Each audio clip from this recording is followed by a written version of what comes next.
What's going on, Crimson Tide fans? Chris Daughtry back with you guys here on the Alabama Football Report. And coming up on today's show, we're going to talk about these continued running game woes for Alabama, the Jalen Hale tweet that has since been deleted, and also a massive recruiting update from Steve Wiltfong of On3. First thing we want to get to, the running woes for the Crimson Tide here. Alabama against LSU.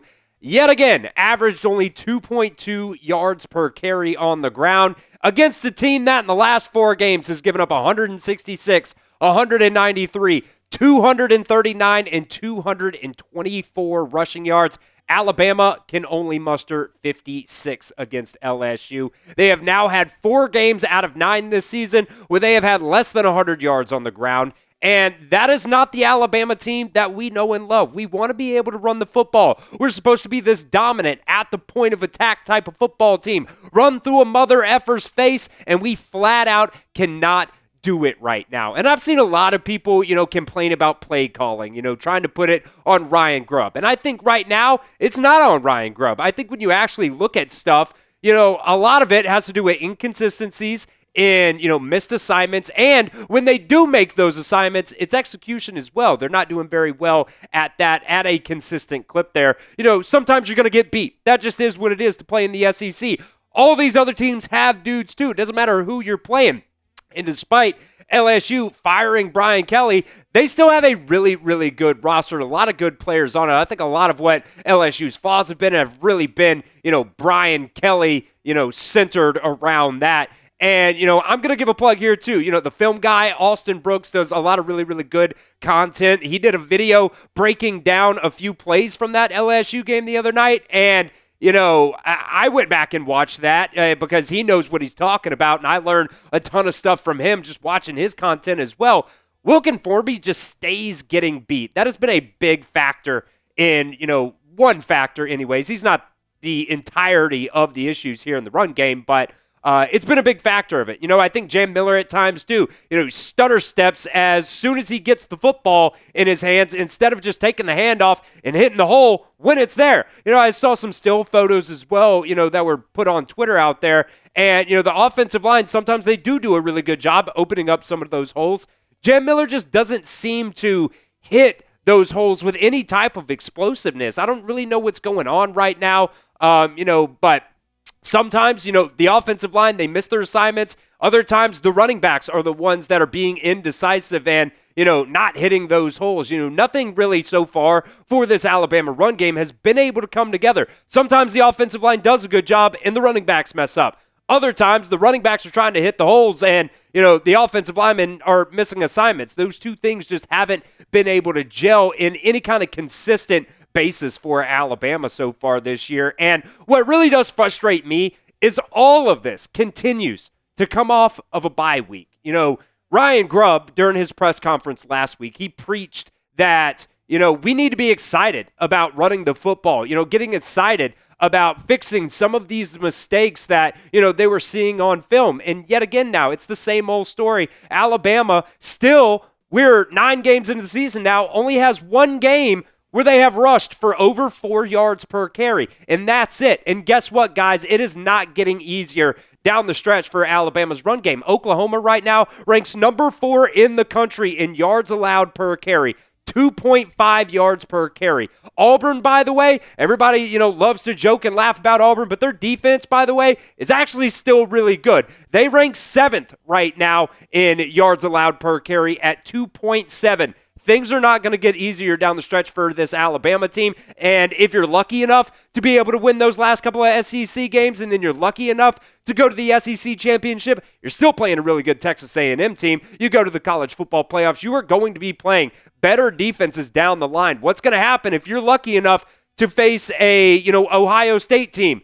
They're the best team in the country right now. You got to be able to run the football in the SEC and against these better teams in college football. And I know there's going to be some people that comment on this saying, yeah, it's a win. Just take it. I'm totally with you. I get that. I'm not trying to be a negative Nancy, but the coaching staff sees it. They talk about it. The players are talking about it. This running game right now is not good enough for Alabama, and you cannot continue to be as one-dimensional as they have been so far this season. So do you want to see some of the other running backs get into the rotation here? Type Y for yes or N for no down at the pinned comment of today's video. And if it's a yes for you two, drop a name down. Who do you want to see? Personally, me, I kind of want to see a little bit more of A.K. Deer. I know it was against ULM. That's the only other game, by the way, that Alabama was able to average over 4 yards per carry in that game. But he looked really solid in that game. Maybe you want Daniel Hill to get more than, 5 to 7 touches a game. Maybe you want that snap share to go up to, 15 carries a game or something like that. Let me know what you guys think down at the pinned comment of today's video. All right, so unfortunately we got to talk about this too. Not the most positive thing out there, but almost immediately, right after Alabama's game against LSU, when you look at the timestamp there, it had to have been literally like the game ends. He walks to the locker room, puts this tweet out. Jalen Hale saying, at this point, I really don't get it. God's plan, I guess. And it is unfortunate. Jalen Hale bouncing back from that, season-ending injury that he suffered, last year before the season ever started. Only played 28 snaps on offense so far this year and really not doing anything on special teams either. I think the number was like 5 special team snaps or something like that for Jalen Hale this year. I really hate it because I do like Jalen Hale. I think he's a good dude. He really did attack his rehab in order to be able to come back this season and just really hasn't seen the snaps that, I know a lot of us really kind of expected him to be able to see this year. Now, Alabama's wide receiver room, very, very good this year. I do think it is kind of notable that you see some guys getting more snaps than him. Maybe it be a Derek Meadows, coming in as a true freshman, getting more snaps than him. One thing I do want to mention as well, I believe he's only played in 3 games so far this year. Maybe even it was 4, but it really doesn't matter. It has to be 5 or more games. Anyways, I think it could be this Alabama coaching staff right now is trying to help him keep his redshirt year because last year would have been a medical redshirt. If he doesn't play in another game for the regular season this year, he could still have his regular redshirt year because he played in too many games his freshman year as well. But once you get to the college football playoffs too, those games don't count. So, there's also this alternative theory out there that they're just saving him for the college football playoffs, which I don't really think that's the case either. But really does suck here. Jalen Hale tweeting this out since has been deleted, but good thing for us. A lot of people got screenshots of it. I grabbed a screenshot of it, and we've got graphics that can, make the tweet over again here. So, like I said, really does suck for Jalen Hale. He's definitely at the end of the season going to be on our transfer portal list just because he's not seeing the field as much as he was or as much as we all expected him to be able to see the field so far this year. But is what it is, man. That's just kind of how the cookie crumbles at the end of the day. So, it's unfortunate that you do see this, but like I said, it has been deleted since then. All right, on to a more positive news thing here for Alabama. Some recruiting updates for us. Steve Wiltfong dropped his weekly recruiting update, which featured some very interesting nuggets for Alabama's 2027 recruiting class. Also a very big nugget in Alabama's 2026 recruiting class as well. And we're going to talk about all those nuggets here in just a second. But first, are you a victim?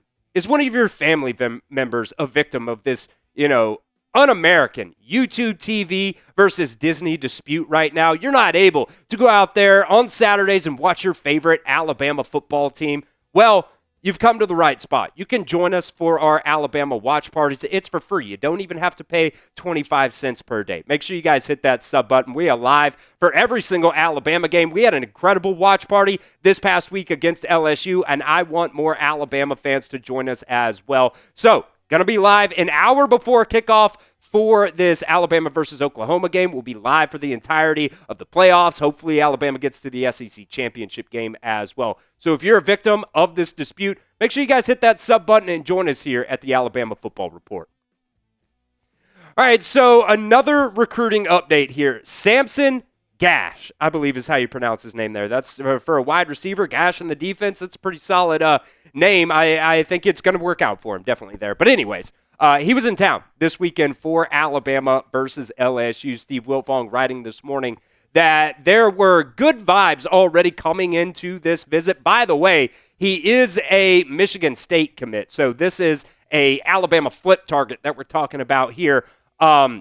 like I said, the vibes were pretty good coming into this visit this weekend, but now after that visit, the vibes are even stronger. And Alabama right now already does have 3 wide receivers in their 2026 recruiting class, but, you talk about some of these guys possibly hitting the transfer portal. Another guy that you haven't really seen that much of this year is Jalen Mbakwe. Don't want to, throw anything negative into the, atmosphere here, but, he's another one that could possibly be on the transfer portal candidates list. And, if Alabama doesn't necessarily feel comfortable with the numbers, that could be another one that they're going to, add to this 2026 recruiting class.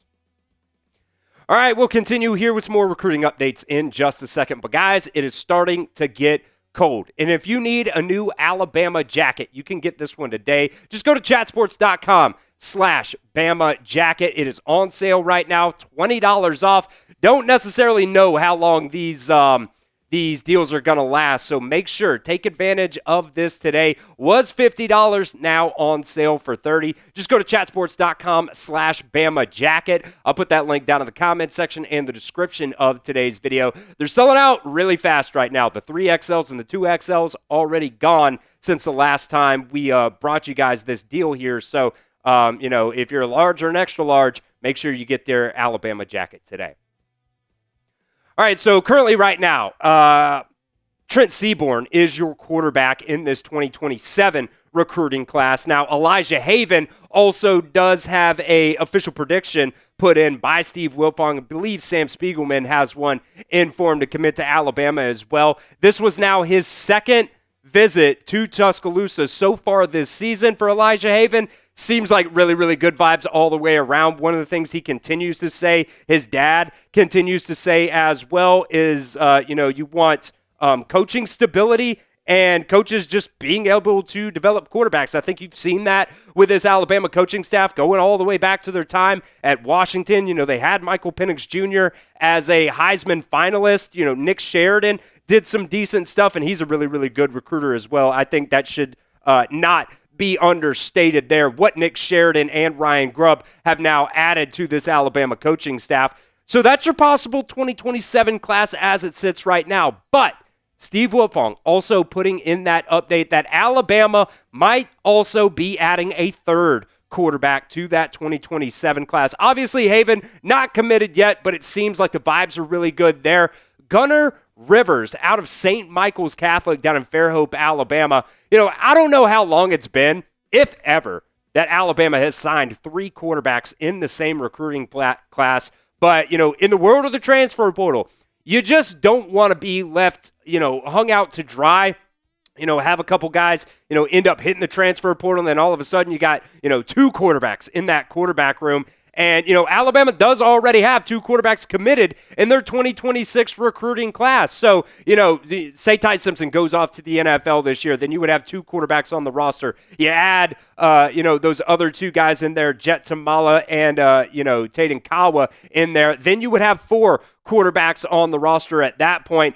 For the sake of hypotheticals, let's just say everybody sticks around. Austin Mack wins the job, which that's still going to be a big question mark there as well. Hopefully Austin Mack has a really good season, ends up getting drafted. Then you have 3 quarterbacks on the roster with Keelan Russell, Taden Kawa, and Jet Tamala there. And, say you get all 3 of the other dudes from the 2027 class, then you would find yourself in this situation where you have 6 quarterbacks on scholarship on the roster at the same time. If, everything pans out, nobody ends up leaving or hitting the transfer portal, and that even adds into the factor there that Austin Mack goes off, has an insane season next year, and is able to, go off to the NFL draft. I don't really know how realistic that is, but according to Steve Wiltfong, this was the quote right here. Local 4-star quarterback Trent Seaborn already committed to Alabama's 2027 class. The Crimson Tide are pushing for Haven and 4-star Gunnar Rivers to fill that final spot at that position in that class. We'll see what happens, but it'll be very, very interesting if Alabama ends up getting 3 quarterbacks in that 2027 class. So we have one more target that we're going to talk about here in just a second. But how many quarterbacks do you guys think Alabama will sign in their 2027 class? Let me know what you guys think. It pretty much 1, 2, or 3. Let me know what you guys think down in the comment section. All right, the last update here, another big one, a 5-star interior offensive lineman, Maxwell Hiller. Steve Wiltfong has now flipped his official prediction from Penn State now to Alabama after Hiller took his visit to Tuscaloosa this past weekend. Now he is calling Alabama his top school. That is a very, very big deal there. An interior offensive lineman being top 10 in the country, I think, is very notable as well. There's still a long, long, long way before that 2027 class rolls around. But, Kalen DeBoer and this Alabama coaching staff is really finally able to get in front of the recruiting trail after having to play catch-up after Nick Saban retired. So really good things going on right now for Alabama in terms of their recruiting and really everything else as well.